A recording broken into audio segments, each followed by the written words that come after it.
Hey, have you noticed a problem with kids all over Canada? Yes, they play too much Fortnite, but that's not what I'm talking about here. Well, maybe a little.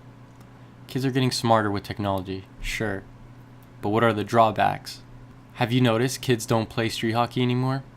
They will stay up late to watch the game or watch people on YouTube playing it at least.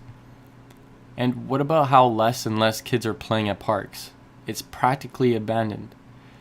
Kids are becoming more and more overweight and having related health issues like diabetes and asthma.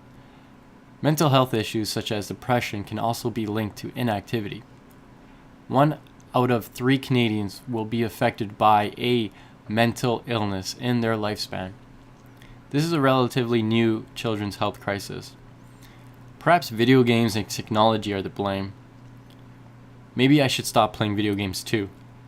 Or perhaps parents are the ones to blame for allowing their children to play video games all day long. Or maybe schools are the ones to blame for this. I believe it's a combination of it all.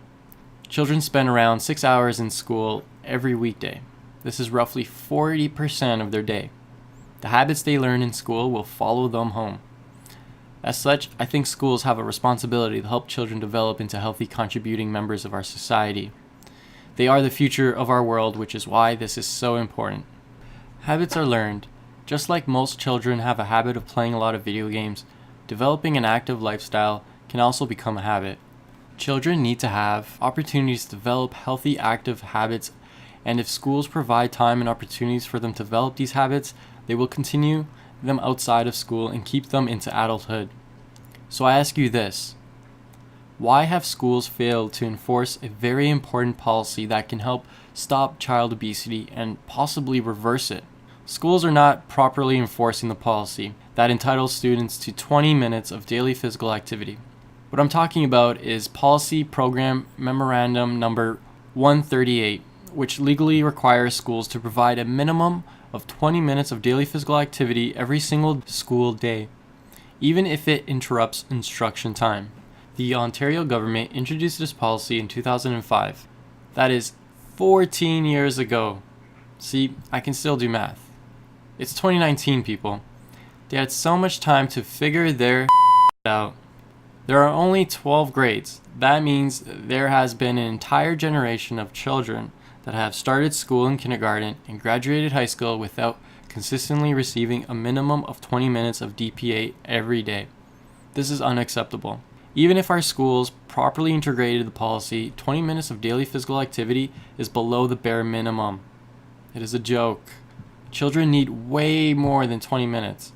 It is recommended that they receive a minimum of 60 minutes in order to achieve health benefits as a result. As a future educator, I am disappointed that schools are continuously reducing time students have for physical activity. English, math, and sciences are very important, yes, but I can argue a healthy active lifestyle is more important. Facts are facts. An active childhood means that person will most likely grow to remain active when they are adults. One of the most important health factors of adults and seniors is being regularly physically active. Being physically active is proven to help reduce and prevent many diseases. This means you will be able to enjoy your longer and healthier life and live out your old person fantasy of playing shuffleboard on cruises. So I ask you again, why are schools across Canada ignoring what the children really need? Daily physical activity.